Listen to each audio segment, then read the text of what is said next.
Yo estoy convencido que Cristina no cometió ningún delito en esa causa. ¿Es demasiado pedirte tu opinión personal en caso, si corresponde un indulto, en caso de que ella se confirme la Si sentencia? yo fuese presidente, daría el indulto sin duda. Cuando empezó toda la discusión dentro de este gobierno, el Cuervo Larroque decía, nosotros somos los accionistas mayoritarios, el kirchnerismo, ¿no? Entonces, esta nueva síntesis, el kirchnerismo ya no sería el accionista mayoritario, con lo cual estaría más dispuesto a que otros tomen decisiones por él.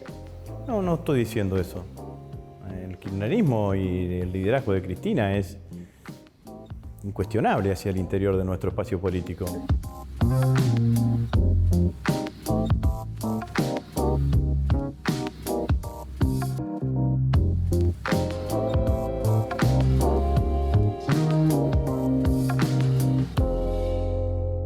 Bueno, estamos con el jefe de gabinete del gobierno argentino, Agustín Rossi, y además candidato a vicepresidente en la fórmula favorita del Partido Justicialista o de la Unión por la Patria.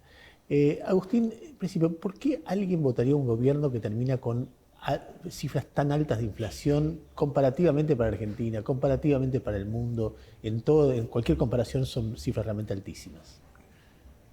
Bueno, no ha parecido ser la inflación un condicionante para que la gente vote a candidatos oficialistas, ¿no? Angeló sacó cerca del 38% con la hiperinflación de Alfonsín en el año 1989.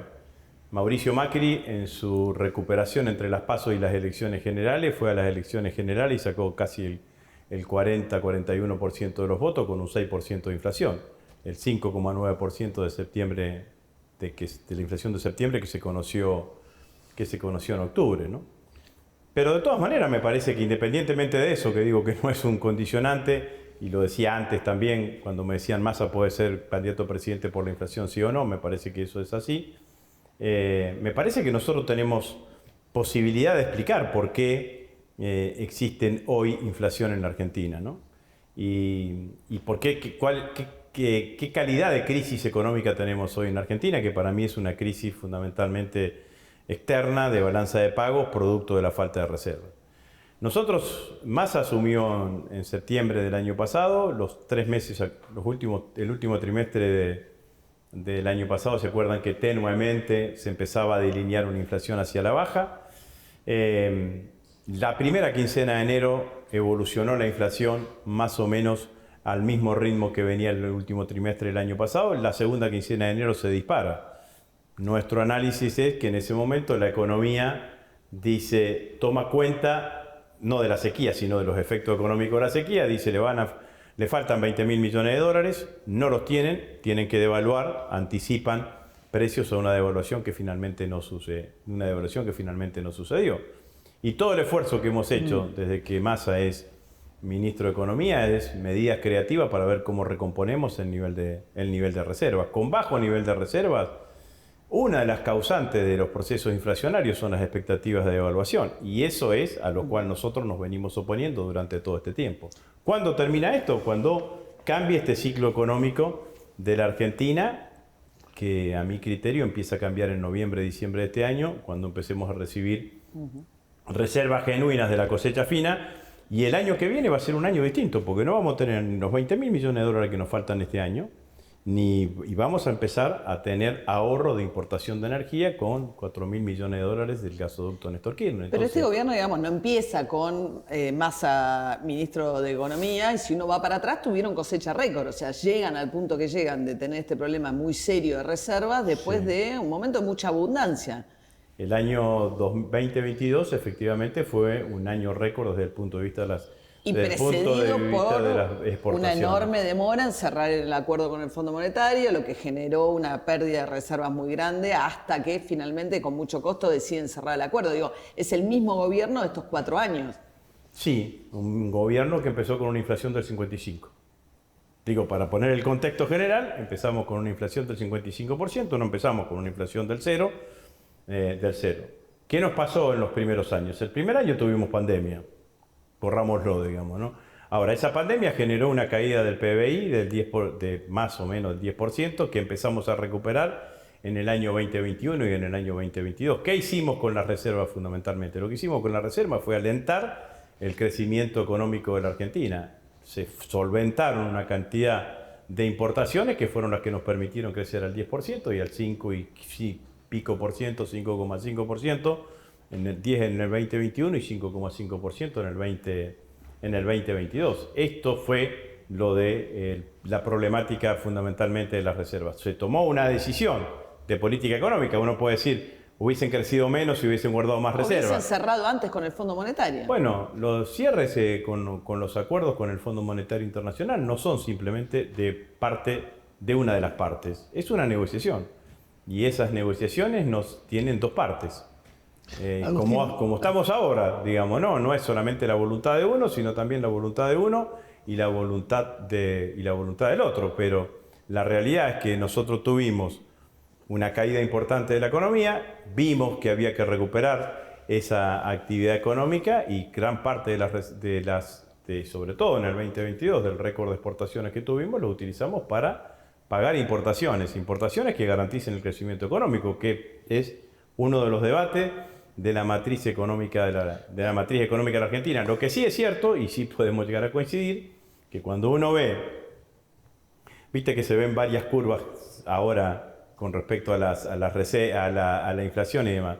Claramente, los momentos de mayor inflación son los momentos que coinciden con menor nivel de reservas, porque eso te quita fortaleza a la hora de gestionar la economía. Lo que yo estoy diciendo es que esa situación de debilidad de reservas termina no dentro de 10 años, sino el año que viene. Entonces, ahí me diferencio de los opositores que dicen que hay que hacer un ajuste el año que viene.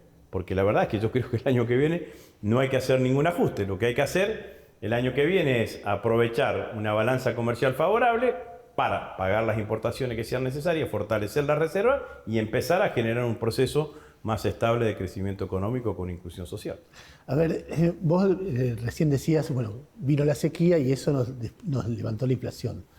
Pero el mejor número de inflación que tuvo en mucho tiempo el gobierno fue el previo a esa sequía, que fue 4,9% mensual. Sí. Con lo cual, si la falta de reserva se atenúa por la vuelta de la cosecha fuerte, sí, tal vez la inflación baje, pero puede bajar el 4, a las circunstancias previas donde había más fortaleza de divisa. Sí. ¿5% de inflación mensual está bien?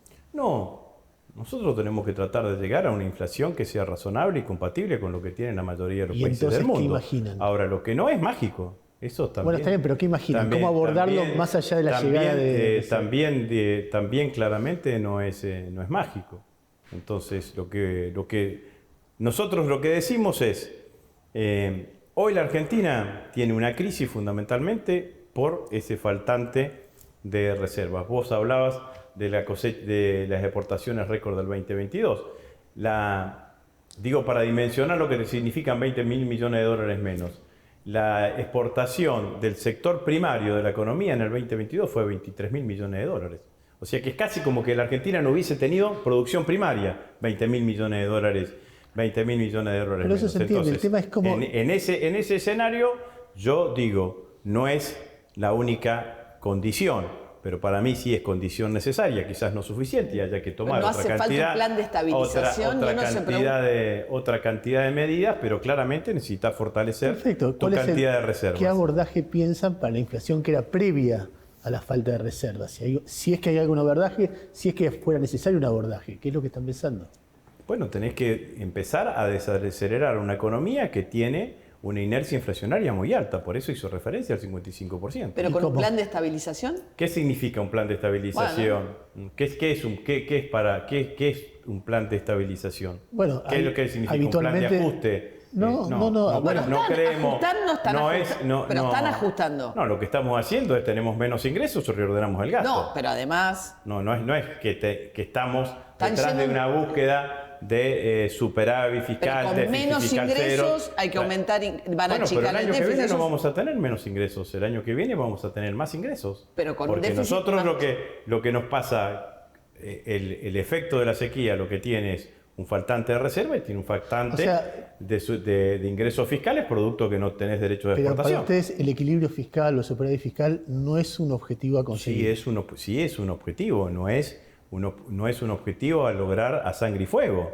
digamos, ¿no? Uno trata de ordenar la economía, trata de que una economía tenga los superávit necesarios, superávit de la balanza comercial, superávit fiscal, y trata de lograr esos objetivos en el marco de un proceso de crecimiento económico con inclusión social y con desarrollo. Esto es lo que necesitamos buscar y lo que necesitamos contener en un marco de una economía argentina que sabemos cuáles son los déficits estructurales de la economía argentina. Los déficits estructurales de la economía argentina son los que estamos hablando ahora. Es esta crisis que se nos produce cada vez que la Argentina tiene un envión para el crecimiento económico, que los dólares que producimos no nos alcanzan o no son la totalidad que sean necesarios para traer las importaciones que necesitamos para seguir consolidando el crecimiento económico. ¿No te da miedo de que sea un enfoque insuficiente, que sea convivir con un fenómeno que si se lo enfoca de otra manera, más agresivamente se lo pueda solucionar y a mediano plazo sea más expansivo, sea mejor? ¿Cuál plan de estabilización fue exitoso en la Argentina?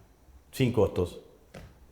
Ninguno. Pero hoy tenés 40% sí, el plan de Perón en el pobreza. 52, por ejemplo. Hoy tenés 40% de pobreza, tenés asalariados por debajo de la línea de pobreza y tenés peor poder adquisitivo del que tenías cuando entregó Menem el poder. Sí, entonces, también tengo niveles de ocupación como anteriormente no tenía.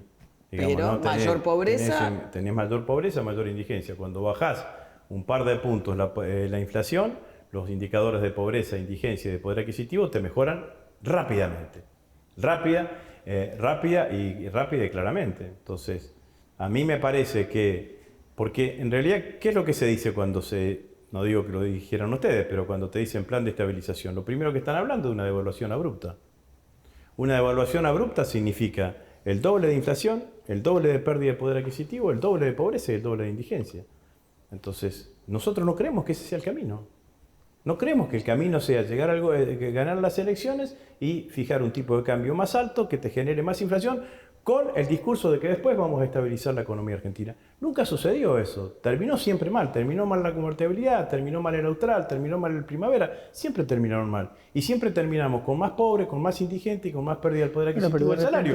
Por más que haya periodos más largos en la convertibilidad, menos en el primavera, un poquito intermedio en el austral, de mejorías transitorias. Terminamos el plan, la convertibilidad con el 18 o 20% de desocupación.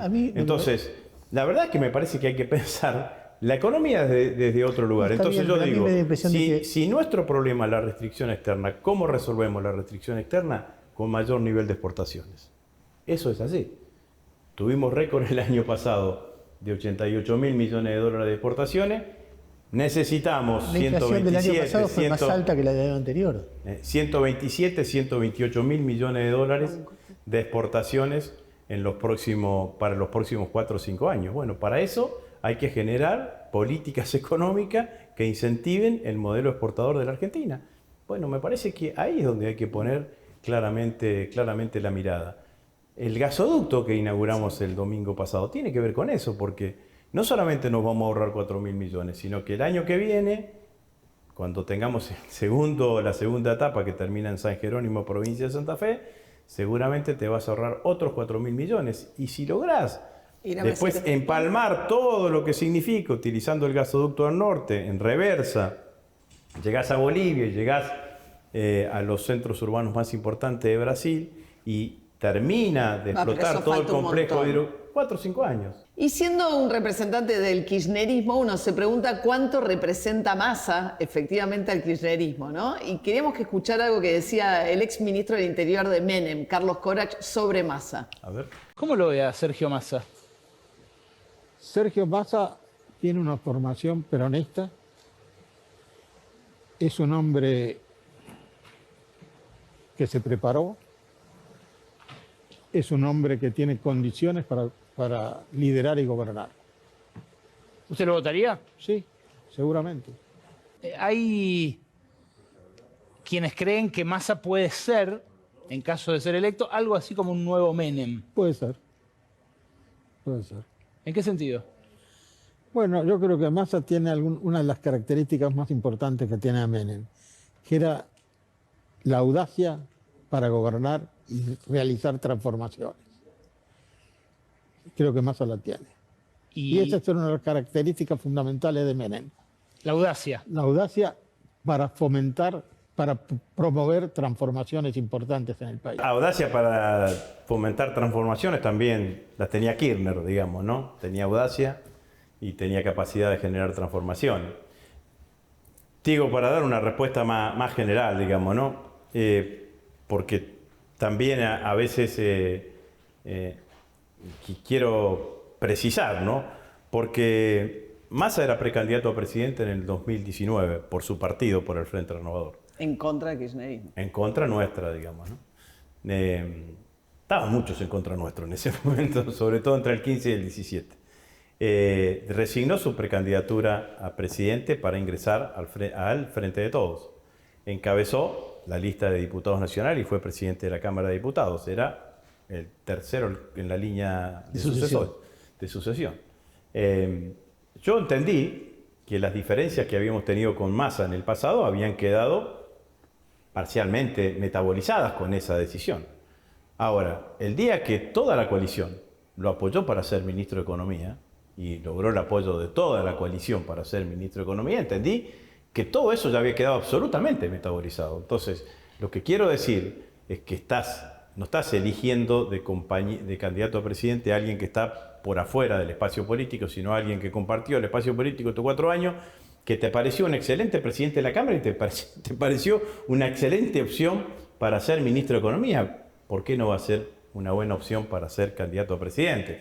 Me parece, además, alguien que nunca escondió que quería ser candidato a presidente. Entonces me parece natural en el marco de un proceso de coalición que Massa sea nuestro candidato a presidente. O sea, ¿a vos no te genera ninguna precaución el hecho de que las relaciones hayan sido tan conflictivas en algún momento que él dijo que iba a poner preso a gente del kirchnerismo, Sí. y ahora tan amables o tan, si se quiere, armónicas, que vuelvan a ser igual de conflictivas como eran? No creo. La verdad que creo que cada una de las decisiones hay que mirarlas en el contexto en que se van dando, ¿no? Nosotros si ganamos las elecciones, va a ser el segundo gobierno de coalición bajo la arquitectura de coalición del peronismo, ¿no? Me parece que lo que aspiro es que todos hayamos aprendido de la experiencia de estos primeros 4 años de coalición. Pero hablando de cosas concretas, por ejemplo, el kirchnerismo viene con una impronta que abrió mucho la negociación con China. Massa naturalmente tiene muchos más vínculos históricamente con Estados Unidos que con China. Massa es íntimo de un grupo empresario que es dueño de medios, que fue uno de los principales opositores a la ley de medios, que recientemente usted dijo que quería reflotar la ley de medios. O sea, hay cuestiones concretas de política donde no tienen la misma mirada. Bueno, es que no necesariamente en el marco de una coalición hay que tener la misma mirada absolutamente de todo. Digo, Massa fue jefe de gabinete de Cristina cuando se anunció el proceso de la ley de medios en el Teatro Argentino de La Plata. Massa fue hace poco el primer ministro de Economía que paga una cuota del fondo con yuanes. Massa fue el que fue a China y logró habilitar más aún el uso del swap para utilizar yuanes. Me parece que yo no desconozco la historia de cada uno de nosotros y las posiciones políticas de cada uno de nosotros, pero las decisiones se toman en el marco de un contexto. Y lo cierto es, además, que cuando yo era precandidato a presidente, que defendía y defiendo las PASO, decía que había que ser muy respetuoso de los procesos políticos internos de cada una de las coaliciones. Y si que el proceso político interno te da una síntesis o una lista mayoritaria, bueno, habrá síntesis o lista mayoritaria. Y si no, habrá PASO de manera más tradicional, por decirlo de alguna manera. Y el proceso político dio una síntesis con Massa, no dio una síntesis con otro candidato. Y hubo otras alternativas en el medio de nuestro proceso. Y había una gran corriente de opinión, para decirlo de alguna manera, gobernadores, dirigentes gremiales y demás, pidiendo una fórmula de síntesis. Entonces también eso me parece que hay que respetar de cada uno de los procesos políticos que se dan hacia el interior de cada una de las coaliciones. Decías, espero que hayamos aprendido lo que ocurrió en estos 4 años. Sí, deseo. O deseo que hayamos. En estos 4 años hubo de todo. La relación entre la jefa de la política de la coalición y el presidente fue muy ríspida, muy áspera, muy dura, y muchas veces eso hicieron que un sector del gobierno trabara medidas de otros, que se desmereciera la autoridad presidencial, que quedara... ¿Qué es lo que vos decías que se aprenda de todo ese proceso? Yo creo que vamos a tener una buena oportunidad de lograr algún tipo, orgánica no me gusta, pero sí algún tipo de organización que permita que las decisiones más trascendentes que se tengan que tomar en la marcha y la gestión del gobierno tengan un ámbito más colegiado de legitimación. Por ejemplo, imagino los principales líderes de nuestro espacio político, también imagino los gobernadores, también imagino representantes del movimiento obrero, que le permitan al presidente, cuando tenga que tomar alguna decisión de trascendencia, que se vea las circunstancias y él mismo vea que necesita un grado de legitimación mayor, vaya en ese camino. Y yo tengo expectativas fundadas, porque la realidad es que la génesis de la fórmula Alberto-Cristina es distinta a la génesis de la fórmula Massa-Rossi. En un caso eligió Cristina y en otro caso fue un acuerdo general. En un caso es una decisión de Cristina, que es la que propone y que logra rápidamente consenso, porque se acuerdan ustedes que en ese momento la mayoría de los gobernadores estaban en ese peronismo federal y quedó solamente Schiaretti en ese peronismo federal, todos vinieron a apoyar. Acá fue una cuestión mucho más colegiada, mucho más hablada, así que me parece que si uno mira la génesis de esta decisión, tiene elementos como para alentar esta expectativa que decía anteriormente, digamos, ¿no? Pero un hecho distintivo sería, porque cuando empezó toda la discusión dentro de este gobierno, el Cuervo Larroque decía, nosotros somos los accionistas mayoritarios, el kirchnerismo, ¿no? Entonces esta nueva síntesis, el kirchnerismo ya no sería el accionista mayoritario, con lo cual estaría más dispuesto a que otros tomen decisiones por él. No estoy diciendo eso. El kirchnerismo y el liderazgo de Cristina es incuestionable hacia el interior de nuestro espacio políco. Pero tiene que liderar el presidente. Si no lidera el presidente, pasa lo que pasó en esta presidencia. Es un concepto... Estamos hablando de dos tipos de liderazgo distintos. Digamos. Yo creo que dirigentes políticos sabemos muchos en la Argentina, liderazgos con relación afectiva, emocional, directa, con un determinado sector de la población. En nuestro espacio político es el de Cristina. Hasta ahora no ha aparecido otro que logre esa misma conectividad emotiva con determinados sectores de nuestra sociedad. Obviamente que el presidente es el que toma las decisiones y obviamente que el presidente será el que indique la orientación del gobierno. Lo que hacía referencia a esa cuestión del liderazgo es a este tema del porcentaje, de quién es el que pesa más y quién es el que pesa menos. De todas maneras, estamos hablando de política, no de una empresa, digamos. No, decía, ¿qué rol imaginas para Cristina? Ya no va a ser vicepresidenta.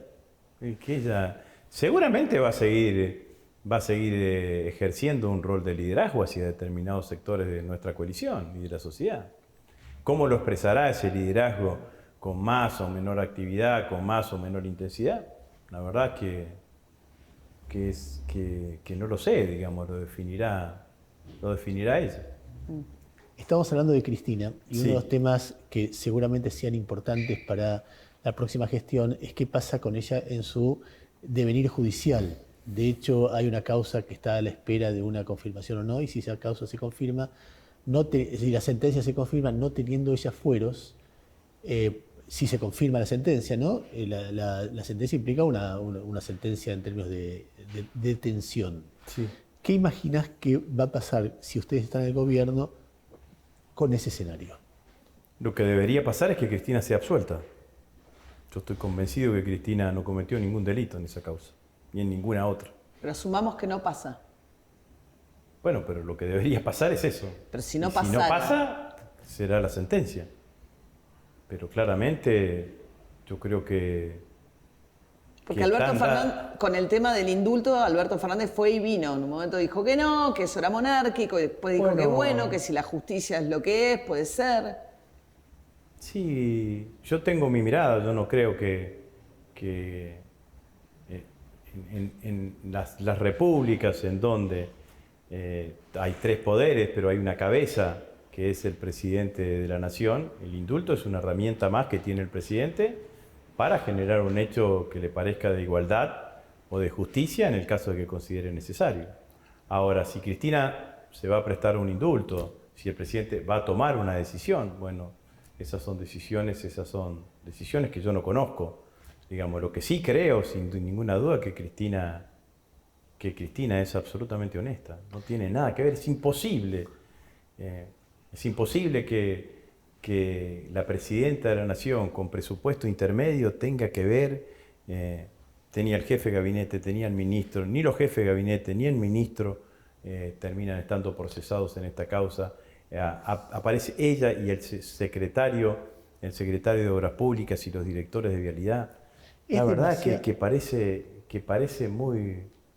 No tiene nada que ver con el derecho, ¿no? La verdad que yo creo que tenemos un poder judicial y una corte bastante alejada de lo que significa la aplicación del derecho, ¿no? Es demasiado pedirte tu opinión personal en caso, si corresponde un indulto, en caso de que se confirme la sentencia. Si yo fuese presidente daría el indulto sin duda, pero no lo sos. No lo soy. Si ella quisiera, ¿no? Porque en esto me parece que lo primero, digamos, para retomar, le preguntaría a Cristina si ella estaría de acuerdo, digamos, ¿no? Porque quizás Cristina diría que no, no lo sé. Hay un escenario en el cual se debate quién está haciendo una campaña de miedo, ¿no? De alguna manera, respecto de qué podría pasar si. Sí. ¿Qué podría pasar si gana la oposición? La oposición dice que ustedes dicen que entonces va a haber represión y ustedes dicen que la propia integrantes, como Lilita Carrió, son los que están planteando que en caso de que Patricia Bullrich ganara la presidencia terminaría con represión en las calles. Y Morales está reprimiendo, que es el candidato a vicepresidente de la red. A mí me parece que que esta elección es distinta a la del 2015, ¿no? En el 2015 Macri era como venía en modo zen, digamos, no decía, yo no vengo a cambiar nada, vengo a modificar algunas cosas que están mal, pero hablaba bien de logros de la gestión, hasta decía el fútbol para todos ya está, lo voy a dejar, hasta eso decía Macri. Bueno, me parece que hoy tenemos una oposición que viene a cara descubierta, ¿no? Y dice claramente qué es lo que va a hacer. Y a mí, independientemente de eso, de cualquier otra consideración, me parece que es una oposición antiderechos. Viene a sacarle derechos a los trabajadores, a las mujeres y a las diversidades. Los tres candidatos a presidente de la oposición plantean que van a eliminar el Ministerio de las Mujeres y de las Diversidades. Y los dos candidatos a presidente han dicho claramente que van a eliminar conquistas laborales o derechos laborales que tienen los trabajadores. Bullrich ha dicho taxativamente que va a terminar con la indemnización por despido. Rodríguez Larreta hace un tiempo más atrás habló de terminar con las vacaciones pagas. Entonces me parece que ese es el escenario que plantean. Entonces nosotros no hacemos campaña del miedo, simplemente tomamos lo que dicen los dirigentes opositores y le transmitimos a los argentinos de qué es lo que estamos debatiendo hoy en la Argentina, digamos, ¿no? Porque la realidad es que esos derechos que hoy tienen distintos sectores de la sociedad argentina fueron conquistados por la lucha de distintos sectores sociales. Política mediante, el peronismo algunas veces en soledad, peronismo y otros partidos y otros movimientos más en forma colectiva. Pero me parece que de esto es lo que nosotros tenemos la obligación de hablar. Y decirle a los argentinos además que vos elegís candidato a presidente. Y no me parece que sea un buen momento para elegir enojado un candidato a presidente, porque te lo tenés que bancar 4 años, ¿no? Y si no te gusta lo que hace en esos 4 años, tenés que ir a llorar al campito, porque no podés modificarlo. Entonces, me parece que hay que elegir candidato a presidente pensando claramente qué es lo que está proponiendo cada uno. No hay diagonales en la Argentina. Bueno, digamos, esto es...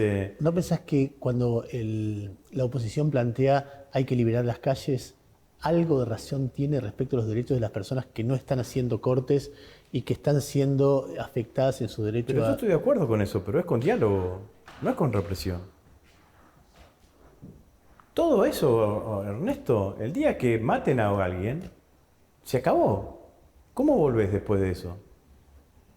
Entonces, la Argentina tiene una historia, no nosotros los dirigentes políticos, ni ustedes los periodistas, la Argentina como sociedad tiene una historia de esa.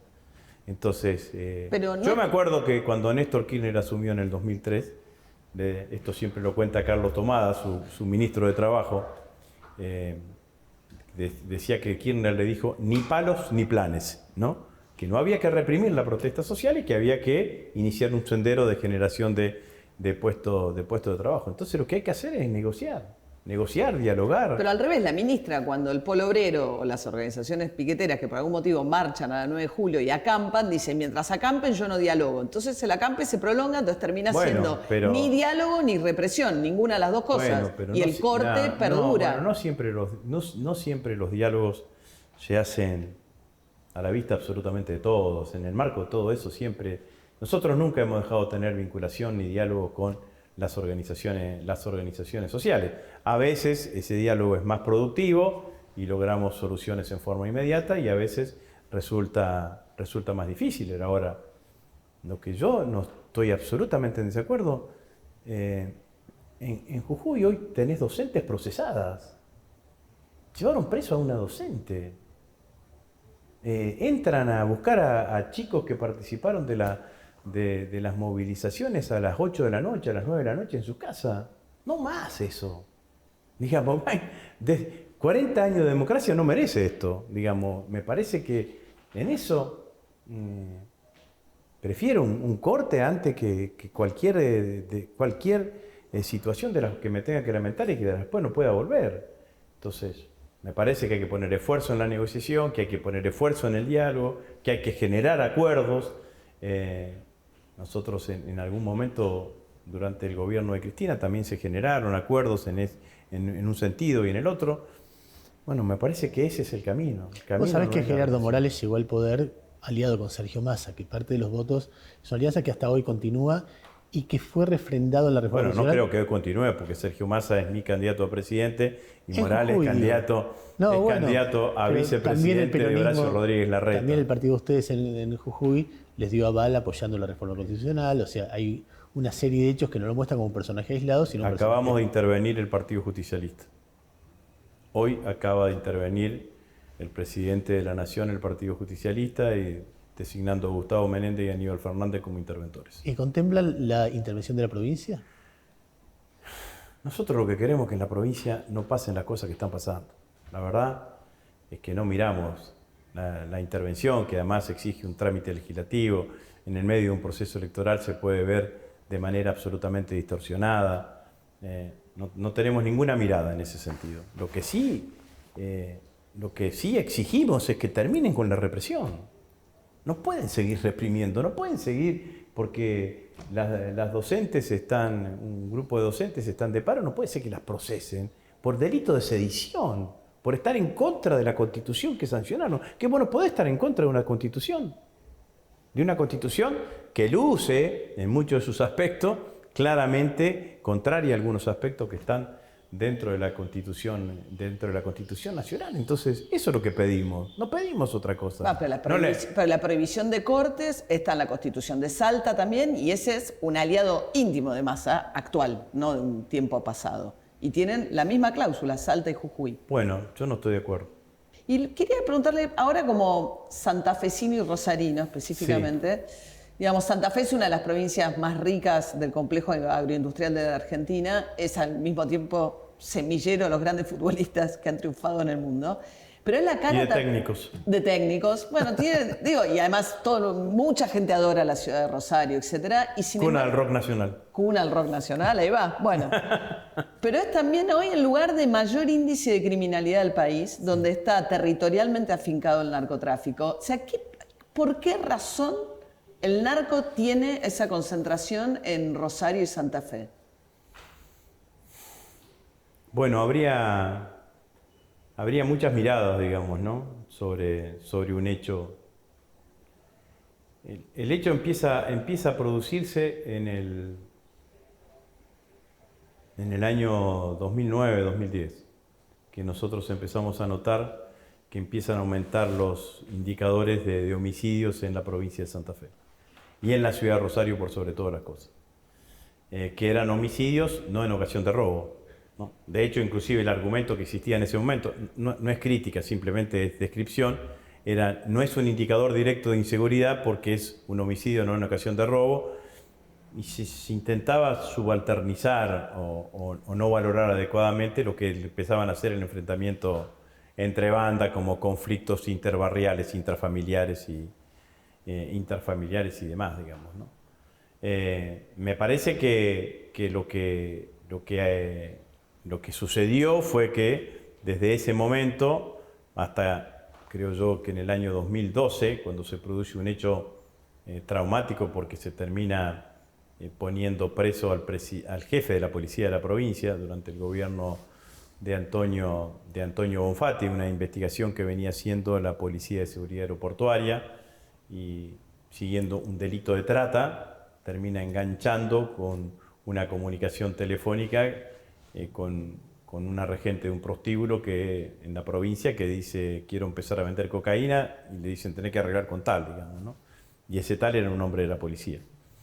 Me parece que desde ahí se intentaron diferentes políticas que en algunos momentos dieron resultados más o menos transitorios, pero que ciertamente al día de hoy todavía no tenemos resultados que mejoren la situación de la violencia narco en Rosario, digamos, ¿no?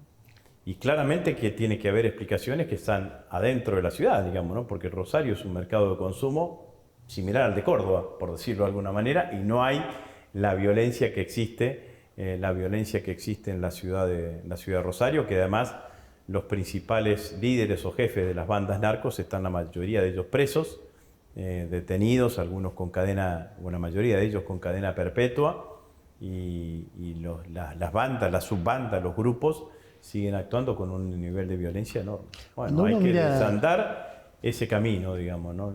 Y eso es persistencia en un sentido de la lucha y compromiso. Y a veces tenemos semanas buenas y en donde baja el nivel de violencia, y a veces tenemos semanas o noches muy difíciles en donde tenés 3 homicidios en una noche o en un fin de semana. Cuando uno mira las estadísticas, lo que se ve, en principio las estadísticas que yo he visto, tal vez vos tengas otras, es que la cantidad de homicidios en Rosario bajan en un momento en que empieza a trabajar conjuntamente el gobierno anterior, en este caso la ministra de Seguridad Patricia Bullrich, que es candidata a presidenta de otra fuerza, con el socialismo. Y que cuando gana el peronismo, tanto a nivel nacional como en la provincia de Santa Fe, los indicadores vuelven a dispararse en cantidad de homicidios. ¿Es así? Y si es así, ¿por qué? Los indicadores, la serie es como vos decís, las causantes, la verdad es que no sacaría una única conclusión por una serie estadística de la cantidad de homicidios. Esa misma serie dice que, por ejemplo, a nivel nacional, incluyendo Rosario, la performance del gobierno nacional y de las policías provinciales es mejor durante estos 4 años de gestión que en los 4 años de gestión de la gestión del gobierno de Macri. Sobre todo no, pero si mete 1 año y medio de pandemia, estaba todo el mundo encerrado, digamos. Convengamos que están bastante distorsionados los números de pandemia. Tomás los otros números, y sobre todo cuando analizás año por año también hay una mejora en la provincia de Buenos Aires. Sí. Pero bueno, independientemente, lo que sí creo que los esfuerzos en materia de seguridad en Rosario y en todo el país deben ser en forma conjunta. Yo hace tiempo que vengo planteando que en realidad debería haber un marco de acuerdo en materia, en Rosario y en la provincia de Santa Fe, en materia de política de seguridad, con una línea de acción que esté acordada por todos los partidos políticos democráticos, que no signifique que no exista la crítica, digamos, ¿no? Después de ser, cuando vos fuiste designado integrante de la fórmula presidencial, sí, en un momento dijiste que vos aprobarías una nueva ley de medios, o reflotarías una ley de medios. La ley de medios fue algo aprobado hace un poco más de 10 años, con un escenario mediático completamente distinto al actual. Es decir, tanto en la gente, antes se podía hablar de la concentración, hoy la inmensa mayoría de la gente no mira los medios tradicionales, no mira la televisión, no escucha, mira pantallas que provienen de formaciones de opiniones de millones de lugares distintos, a veces con capitales internacionales. ¿Qué sería una ley de medios en este momento? Bueno, yo creo que es eso, modernizarla. ¿no? Nosotros aprobamos una ley de medios que tuvo un consenso enorme entre muchísimos actores sociales en la Argentina. Pero la idea era afectar la concentración en ese momento. Y sí, claramente. ¿Y ahora? Bueno, habría que ver si yo sigo pensando que los niveles de concentración en los sistemas de medios de comunicación no son buenos para la conformación de la conciencia democrática. Punto número 1. Segundo punto, está claro que en 13 años de gestión, 13 años de antigüedad que tiene la aprobación de la ley de medios, el panorama y la difusión de otro tipo de sistema de medios, las plataformas que están hoy presentes, modifican claramente el sistema de las formas de comunicación. Entonces también me parece que vale la pena generar un debate alrededor de todo eso. Pero ahí, digamos, una cosa es la concentración a nivel de audiencias, como dice Ernesto, cada vez más dispersos, y otra cosa es quizás la integración horizontal, digo, el hecho de que Clarín haya, a pesar de que ustedes se oponían con Macri, logrado finalmente juntar también una empresa de telefonía, ¿es algo reversible o para ustedes ya está, es un hecho que no van a poder revertir? Bueno, no lo sé eso, digamos, ¿no? Ni tampoco estuve pensando en eso. Está claro que Clarín hoy es una empresa que ya es más que una empresa de medios, sino que es una empresa de comunicación, sí, claro. ¿no? Claramente. Tener el 50% de la comunicación telefónica en la Argentina no es una cuestión menor y obviamente cambia el panorama. Pero me parece que es un tema que hay que debatirlo. Y yo creo que hay que debatirlo de la misma manera que generamos el debate durante ese momento en que se generó la Ley de Servicio de Comunicación Audiovisual. Agustín, yo estaba viendo hace un rato esta foto donde se te ve a vos más joven con Néstor Kirchner, supongo que era el presidente en ese momento, pues está en el centro, y con Cristina Kirchner al lado, que sería presidente tiempo después. En ese momento, cuando se produjo esta foto, la América Latina era muy distinta. Bueno, son momentos claramente distintos, ¿no? Álvaro García Linera dice que es la oleada de gobiernos progresistas de la primera década de este siglo eran gobiernos transformadores y que los gobiernos progresistas de esta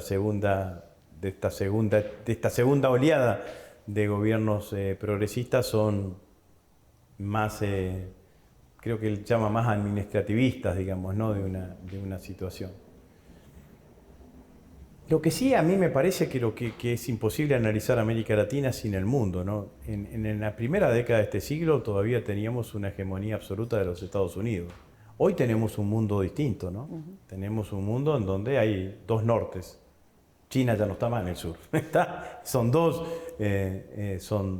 nortes, ¿no? A ese mundo, a América Latina le hace muy bien un liderazgo como el de Lula, porque Lula en menos de 6 meses de haber asumido, convocó una reunión y fueron todos los presidentes de los países de América Latina. Me parece que es un mundo en donde la Argentina tiene que tener el suficiente poder y la suficiente decisión para ejercer el gobierno con autonomía, porque las dos potencias están haciendo lo que hacen siempre.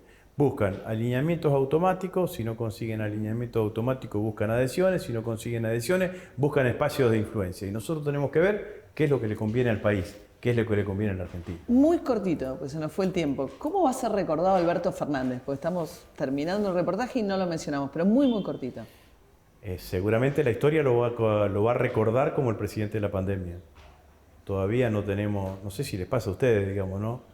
Cuando me veo con una foto con barbijo me dan ganas de llorar, digamos, ¿no? de ver de todo lo que pasamos. Y yo creo que en el tiempo, que en general tiene la virtud, no siempre, de poner las cosas en su lugar, el gobierno va a ser considerado como un buen gobierno. Muchas gracias.